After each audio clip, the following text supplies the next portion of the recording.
and welcome to this week's episode of the PhD Life Coach podcast. This one is quite specific. It may not apply on the surface to lots of you, but I'm going to do it anyway for two reasons. One, because if this specific situation doesn't apply to you, I still think that you can get something really useful out of this episode by kind of translating it to other forms of fails or struggles or any of those things. And secondly, because frankly, if it is happening to you, I want you to have the support you need. So even if this isn't as useful to as many of you as my How to Stop Procrastinating or whatever episodes, if I can reach a bunch of you for whom this has happened and I can help you when you need that, then I think that is an episode well spent. If you're an academic or if you know somebody who this has happened to, then I think this will also be useful for you in terms of thinking about how you can support that person. So what am I talking about? I'm talking about failing progress reviews, failing milestones. So everywhere around the world will have slightly different versions of this, but in any PhD program, there is some sort of progress checking that goes on, a more or less formal procedure, often annually, where they'll check in where you're up to, what you're planning to do next. You'll often need to submit a piece of work that gets checked, read, etc. Often need to submit some plans, some Gantt charts, all that fun stuff. And from there, they get to judge whether you're on track and make some recommendations for going forwards. Some of you may even have this as part of your postdoc programs. And to be honest, academics will have this probably as part of some sort of professional development review kind of vibe. Again, it's going to differ in its format between different universities. It's going to differ in terms of the extent to which it's developmental versus judgy. It's going to differ in the extent to which it's taken seriously versus being a kind of notional thing. But lots of you will have some sort of annual performance check-in type thing that notionally at least you need to pass. And for some of you, it'll be a big deal, right? It will be a you have to pass this or you can't continue sort of a deal. And so we're going to think today about what we do if you get bad news from one of those. Now, I have done an episode before about coping with negative feedback, and I do think a lot of that is super useful. I'm going to link to it in the show notes online. I'll put a link to it in the newsletter for all of you who are on my newsletter. If you're not, make sure you join. But I'm going to talk about a bunch of stuff today that kind of goes above and beyond what I talked about in that episode. I'm going to try not to repeat myself too much, so do go back and check that episode out too. So we are today going to think through what should you do from the moment you open up that email that says, nope, this does not pass as expected, through to you deciding what you're going to do about it. What are we going to do in that time frame? And the first thing we're going to do, as usual, is we're going to pause. Okay? There's something about reading something like that your stomach just drops, right? And your heart speeds up, your chest tightens, you get that full sort of panic. Even if you thought it might be coming, right? Even if you weren't sure whether it was going to go okay, when you realize that no, this actually has been rejected, turned down, not approved, whatever, you get that really physical response to it, right? And that's completely normal. That's not you overreacting. That's you getting bad news about something that you care about. And it's so important in that moment that we just take a big breath and we pause for a second. It's really easy. Some of you will want to act out of that emotion. Some of you will want to smash something or cry or scream or act from those emotions. Others of you will want to act to remove those emotions as quickly as possible. So immediately start planning, start replying, sending a stroppy email back, or contacting your supervisor in a panic to figure out what to do or whatever. All of those things, they're normal, right? When we have these big emotions, wanting to act from them in one way or another is totally, totally normal. But it's also really useful just to take that moment to pause and to breathe, not to make yourself calm. I'm not suggesting we have to get to calm, but just to detach that thoughts and feelings that you're having from the need to act from them immediately. We're sort of trying to break that little connection. Just pause. Say, okay, that's rubbish. That's not what I wanted. So what we're trying to do, we're trying to detach our feelings from our actions. So we're not going steaming into something else, whatever that might be. We're also going to try not to make those feelings drive back into a whole load more thoughts, because it's really easy to spiral from that moment, to either spiral backwards. This is because they didn't do this and they should have done this, or I didn't do this and I should have done that. So spiraling backwards, or to spiral forwards into the future and what this means for your progress. You know, if I can't even get past this progress review, how am I ever going to pass? How am I ever going to finish? Maybe I should never have signed up. So it's really easy to spiral in both directions. And so by saying the word pause, taking those deep breaths, putting both feet on the floor if you're able to, and just taking that moment and go, well, that's rubbish. That is rubbish. We're not trying to say it's okay. We're not trying to go, it's a learning opportunity. We're not trying to do that. It's rubbish. We don't want this. This is not good. We're allowed to think this is rubbish and not good and very disappointing. But we're detaching from acting out of it immediately. And we're trying where we can to detach it from the spiraling thoughts that lead to all the other thoughts and all the other panics. We're going to try our best to stay here in the, oh, that's rubbish. I'm so disappointed. And that's not easy, right? If you find yourself doing bits of the other things, it's okay. None of us do this stuff perfectly. But reminding yourself, come back here. This sucks, and I can stay here and experience the fact this sucks. Ugh. Rubbish. Just until we get through. And it only is usually 30 seconds, 60 seconds, 90 seconds that we're in that full panic. Oh my goodness, oh my goodness, oh my goodness moment before everything settles down a little bit and we can say, okay, that sucks. We then get to ask ourselves, what do I need right now? Because sometimes what we actually need is a big cry and a glass of water. Sometimes we need a hug. Sometimes we need to express our frustration about this. Sometimes we need to sleep. Sometimes we need a plan. I'm going to ask you, I'm going to encourage you to step slightly back from that one and reassure yourself instead with there's going to be a plan. I don't know what it is right now, but there's going to be a plan. It's okay. Because sometimes when we plan, we're in the midst of all these heightened emotions, it gets worse, right? So if you're feeling like what you really, really need is a plan, we'll get there. Don't worry, I'm going to take you through that step. But right now, is there anything immediate that you need?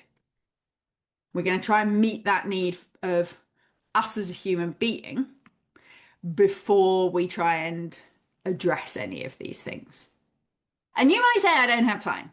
That's the thing. You know, when our body's panicking like this, we have a tendency to think it's super urgent. Now, not many things in academia happen super urgently. These sorts of things usually don't. You may think, oh no, but I need to get straight on with it because I'm only going to have a week to respond or 2 weeks to respond or whatever. You have 30 minutes to just say, I don't need to deal with this right now.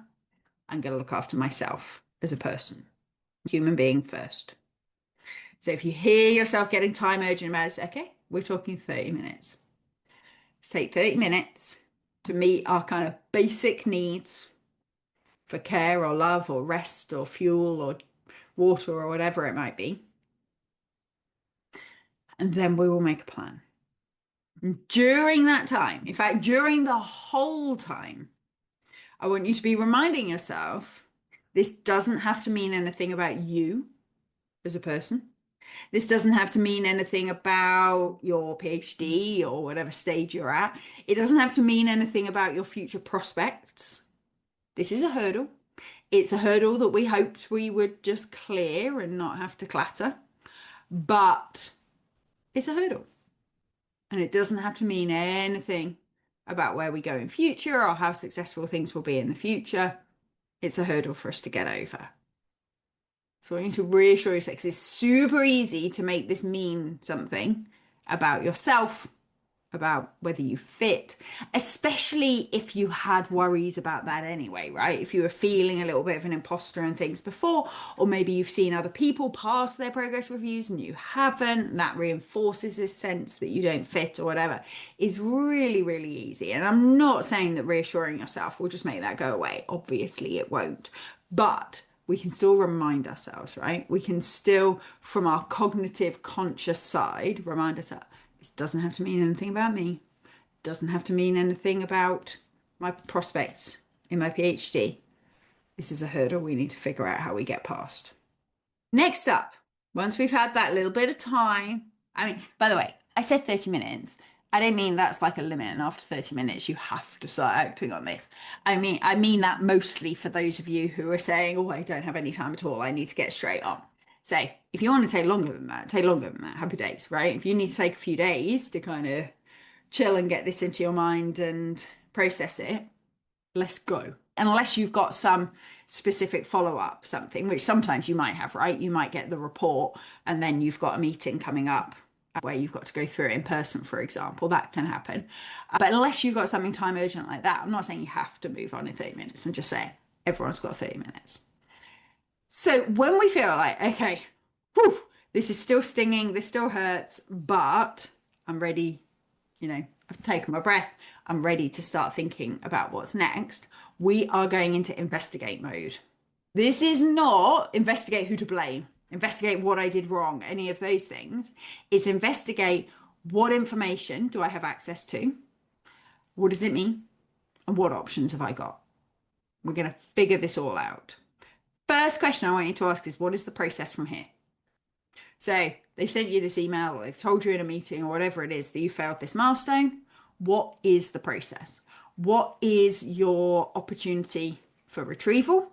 What do you have to do? What's the timeline behind that? What needs to be put forward? All of those things. So we're not getting into the content right now, not the what do I need to change in my plans, but just the process of how do we go from a failed progress review to a retrieved progress review. Because the vast majority of the time, this is not the end of the line on any level. This is, we're a bit concerned. We're not convinced this is going to get there on time. We're not convinced this is plausible. We're not convinced this is sufficient, whatever the criticism is. We want to help you pick a new track. Let's not get back on track. We want to help you figure out what the way forward from this is. What is the route from where we are now to the PhD? So there is almost always some sort of retrieval situation going on here. We need to understand the process. You may have access to that in online student handbooks, that sort of thing. If you get on with your supervisor should be able to explain those things to you. I mean, your supervisor should be able to anyway, but you know what I mean. You might not feel comfortable speaking to them. But your supervisor should be able to help. The panel that has reviewed it should be able to help.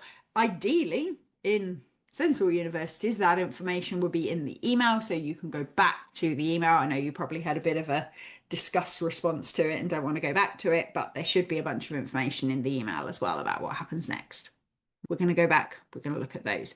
Don't be worried if you need somebody else to go through this with you. Now, hopefully that might be your supervisor or whatever, but even if it's a friend or colleague, partner, parent, child, any of these things, if you need somebody to be like, right, come on, let's figure this out, to just kind of help you keep those emotions in check, that is you scaffolding yourself. That is not you being incapable. That is you setting up a support system so that you can get this done. Do we figure that step out? Next question is, what information do I have access to from a kind of content point of view? What are their concerns? Have you been given a copy of a written report, for example? Have you been given a series of recommendations? Have you got a meeting coming up where any of this will get explained to you? What options do you have to better understand their concerns? So notice how this is different. There's the process. We need to make sure we know all the information about the process. We also want to know as much as possible about the people, their concerns, and their suggested ways forward. That's not because we're necessarily just going to agree with all of them and we're just going to do as we're told or all of those things. We might not, who knows?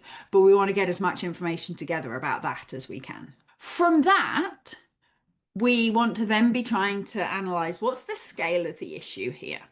Because sometimes failing a hurdle can be simply you didn't submit sufficient writing, or we're not convinced this is plausible, or something where actually you can demonstrate that it is, right? Sometimes the issue is just a relatively minor clarification that's needed. Other times it's we don't think this plan gets you to PhD. So as we gather that information, as we get as much information as possible, we want to be assessing what's the scale of the issue that we're talking about here. Now, there's no scale of issue that's insurmountable at this stage, but we want to kind of get an impression of that, because it's easy to see that kind of like you failed your milestone and go and panic about it being a huge, huge, huge deal. And sometimes it can be on relative technicalities. So we're going to get clear on that as well. So we're gathering to get as much information as we can so that we can then use that information to plan a way forward.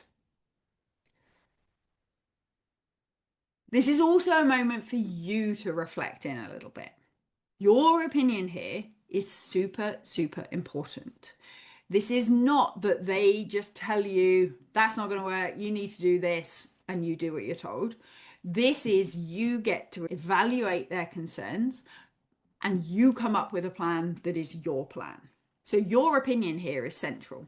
So when we're gathering all this information together, I also want you to gather together information about your own opinion. Now that might sound a bit strange, but often, so I've had a client recently talking about failing a progress review, which is part of what stimulated this podcast to actually happen. So thank you to them. And often people in the progress reviews bring up things that the student was worried about, that maybe they'd been encouraged to do or encouraged to include or expand or to focus on or whatever, that they weren't actually that convinced about. So sometimes the progress review issue can actually reinforce your perspective. It can actually be a kind of, I didn't think that was a good idea, but my supervisor told me to. Da, da, da. So I want you to think back. I want you to think about your own opinion coming up to this. Are the things they're saying completely out the blue for you, which is a different issue? That's fine too, but it's a different issue. Or are they things that you sort of saw coming? Are they things that your supervisor saw coming and that you overrode and you said, no, no, no, it's going to be fine? So again, we're going to try and gather as much information about your perspective as you can. This is also your opportunity to reflect a little bit on how this has happened, how we've got to a stage where we're failing this milestone. And that's not in a judgmental way. That's not in a who can I blame way. But again, it's in a gathering information way. How's the relationship with your supervisor? Have you actually been checking in with them? Have they been checking in with you? Have you been able to exchange views with each other? Are there things you've disagreed on? Are there things you've been scared to say? Are there ways that they've been out of touch and not connected to what you're doing? And again, this is not with the interests of blaming particular people, although if you haven't been getting the support that you need, then that's a whole other conversation. I do have podcast episodes about that. But it's about better understanding how did we get here to then trip at this hurdle. So, in fact, hurdle's a really nice metaphor, right? Those of you who know how many hobbies I have will not be surprised to hear that I used to be a sprint hurdler when I mean, those of you who've seen the length of my legs will be surprised to hear that I used to be a sprint hurdler, but that's a different story. When I was like 13, 14, I did sprint hurdling, and that was before they got too far. They were short courses, low hurdles, so I was able to jump them. And actually, the pacing between hurdles is much harder than actually jumping the hurdle.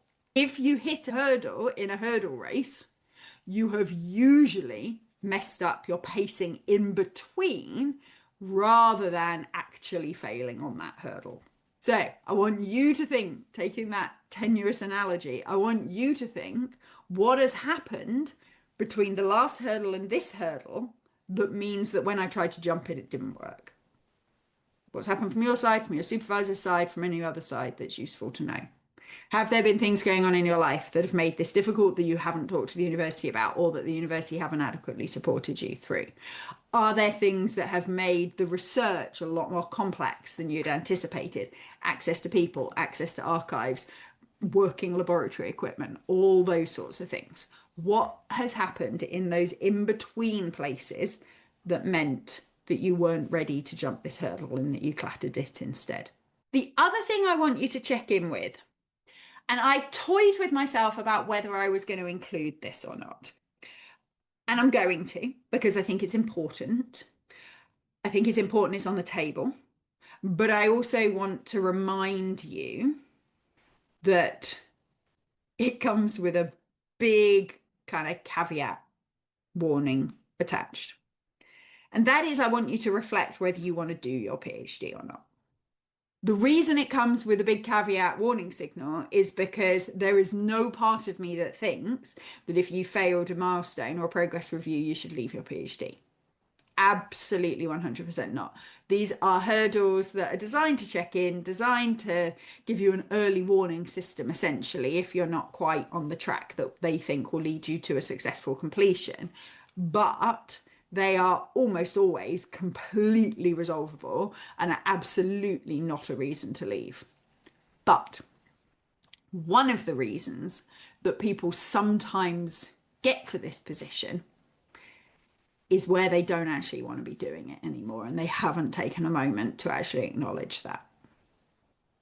And the reason I decided I was going to include it is because a lot of people think that that's like the worst possible thing to realize or that can happen, and that would be a massive fail, that would be a massive disappointment, all of these things. And so I'm including this here, not to panic those of you. If you want to do your PhD, there is nothing about failing a milestone that will stop you doing your PhD. Absolutely fine. Not a problem. We're going to go through all of that.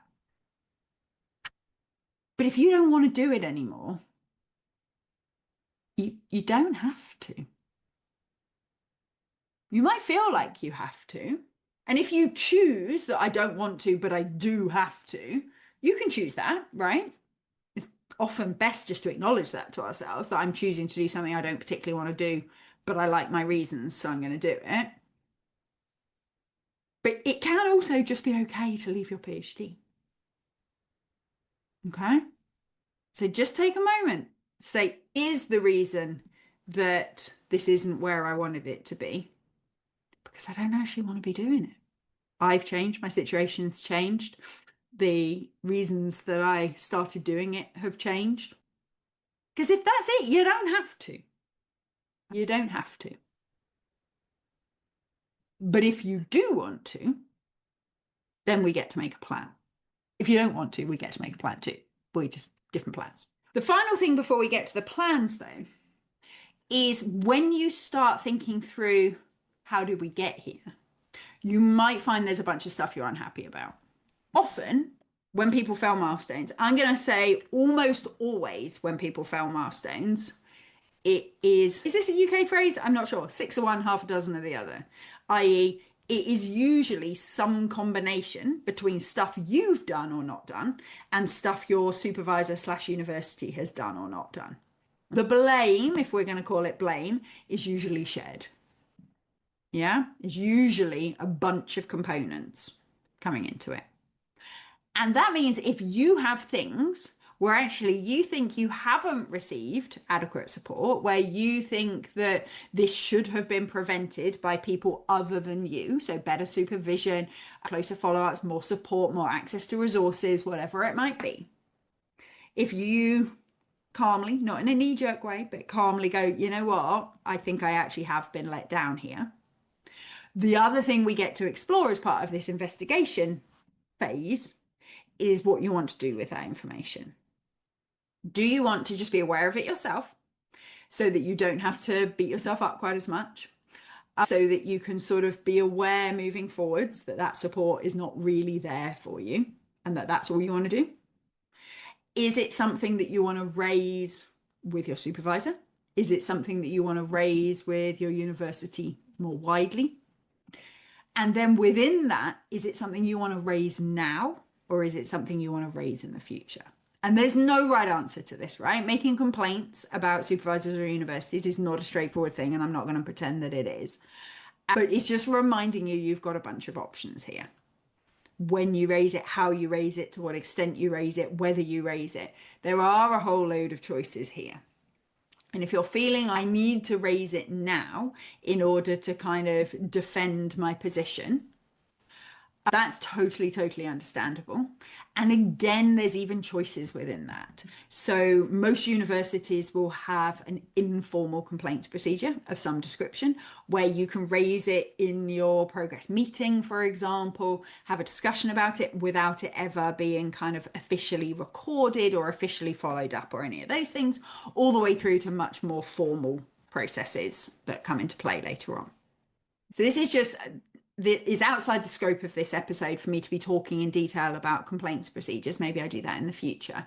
But the short version is, remember, you have a choice about whether and how you raise something like that. It doesn't necessarily have to be part of this process, but it can be if you think that that will help you move forwards. Now what we get to do, we've done a whole bunch of information gathering.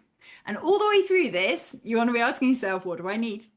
Because maybe you actually, once you've done all your information gathering, what you actually need is a bit of a break. You need a rest. You need some time away. You need, a distraction, whatever. But once you're ready, we then get to take all that information and we get to plan. Now, you might want to plan on your own. You might want to plan with your supervisor. You might want to plan with another trusted academic. You might want to plan with a member of your cohort. You might want to plan with family and friends, whatever it might be. But what we get to do is we get to think about it in terms of not how do I get my PhD done? That's too big a plan. We want to plan, how do I get from where I am to the next yes? That's the only bit we need to plan right now. And so we get to look at the feedback that they gave us. We get to look at our opinions of where we're at, our priorities, why we chose to do this PhD in the first place. We get to look at that process that we uncovered. We get to say, okay, the process is I failed my milestone, I get a meeting, and then I have a month to resubmit a new plan, let's say. That would be fairly typical, I would say. Check your university, do not take my word for it. But that would be fairly typical, something like that. We get to say, how do I go from where I am now to getting through that milestone? Now, that doesn't mean that we just agree to anything just to get through the milestone. Remember, we're setting ourselves up for the trajectory we want to shoot off on towards our finished degree. But the main focus at the moment is how do we go from where we are to that next yes. My biggest tip for how to do that is in all the feedback that you've been given from the panel or your supervisor or whoever, I want you to separate the problems that they identify from the solutions that they offer. Those are two different things, and they often, in the interest of somebody trying to be helpful, they often get smushed together. The problems they identify are weaknesses they see in the research, issues they see with the possibility of completing this within the time scale, so like feasibility, scope, that kind of stuff. Those are the problems that they identify. And we get to analyze those. We get to say, do we actually agree? Do we think that really is a problem, etc.? Great. But I want you to separate that from the solution, because often in those attempts to be helpful, they will say, I don't think your sample size is big enough here. You should run more experiments. Or I don't think you're going to be able to access those people, so you should do it in these people instead. I don't think that your machine can measure what you think it does, so I think you should do this instead. Those are two separate things. This is the problem I see, and this is the solution I offer as a reviewer. Two entirely separate things. So we get to ask two separate questions. Do we agree with the premise? Do we agree with the problem that they're identifying? We don't have to get defensive about it. Sometimes it's quite useful to see it and go, you know what, it's a fair point. Do we agree with the problem that they're identifying? And then separately, do we agree with the solution they're identifying?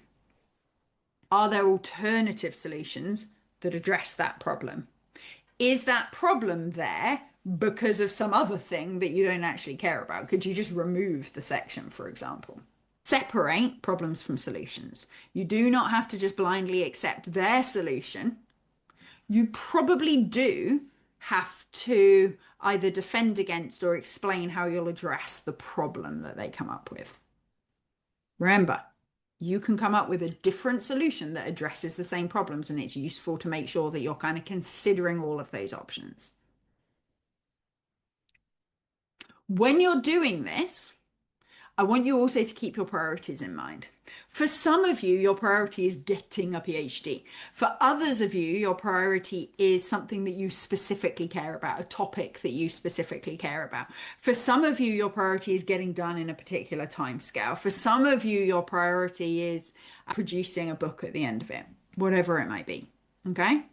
Keep those priorities in mind, because the same problem can have a variety of different solutions depending on your priorities. So sometimes if you're someone who's just like, you know what, I am done with this. I just want it finished. I don't want to leave, but I just want it finished. I will do whatever they say as long as it's feasible and as long as it leads to me getting a PhD. Happy days. I don't care anymore. Alternatively, if you're somebody who they're suggesting you might not have time to do an intervention trial, for example, and the whole reason you chose this PhD was because you want to do an intervention trial, then exclude the intervention trial and just do cross-sectional studies, for example, is not the solution necessarily that's going to help for you. Now, it might, because you might be able to tell yourself, okay, those things, I thought I'd do them in my PhD, but actually I'll do them in my postdoc and it's fine. Or it might be, you know what? No, I want to cut other things in order to enable that to happen. Or I want to put in this additional resource, or I want to limit the scale, I want to do a short intervention, an intervention with a more easily accessed group, or whatever it might be. Translate out to your discipline. But remembering what your personal priorities are, your reasons for doing a PhD when you started, your reasons for doing a PhD now, those things should be coming into the mix when you're choosing between different solutions here. And finally, again, you shouldn't have to do this alone. This should be something that your supervisor and or supervisory team, your research group, should be able to help you with. And if that's not happening, that is a conversation to have with the progress panel. Because PhD students have a right to support here, okay? And for all supervisors listening, I know you're exhausted. I know you're overloaded. I know many of you are fearing for your jobs and things like that. My heart absolutely goes out to you. It's a tough time to be an academic at the moment. But if you don't have capacity or you're not willing to support the PhD students, the university has to provide someone. And I know that is often easier said than done. But if you feel like you can't make these plans with your supervisor, or that your supervisor is not willing to have these conversations, or that your supervisor isn't willing to respond to these critiques, or they disagree with these critiques and so on, you deserve somebody else to support you. Okay, and that is something that you can go back.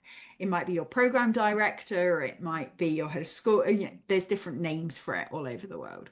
But somebody who has responsibility for the postgrad programs in your department, school, unit, whatever you call it, should be able to help you so that you don't have to do this alone. I really hope that's useful all the way through. This is going to be a period of time with a lot of heightened emotions, a lot of spiraling thoughts. So that stuff I said at the beginning about asking yourself what you need, reminding yourself not to spiral backwards, not to spiral forwards, that stuff, we do it at the beginning, but you may well need to be doing it as we go through too. As you're gathering information, you might feel the panic rising again, in which case we pause. We take a moment to deal with that. As you are coming up with potential solutions, you might start to worry there's no solution that's going to work, and you start spiraling into what does that mean? What am I going to do with it? That's okay. This is not a linear. I've kind of given it as a pause, look after yourself, investigate, plan, like little 4-step thing. We are going to iterate between these, and going back to that pause, look after yourself regularly through the process is completely normal. None of us set out to fail these milestones. It happens. It is overcomable if you want it to be overcomable. You deserve support to do it, and none of it has to mean anything about you as a successful academic. I really hope that helps. I really hope, even if you listen to it, even though you're not in this position, I really hope you can apply it out to other situations. I think it really applies to lots of different settings. If you are in this situation, drop me a message in response to your newsletter. Let me know how you're getting on. Ask me if you've got any specific questions or anything like that. I would love to help. Thank you all so much for listening, and I will see you next week.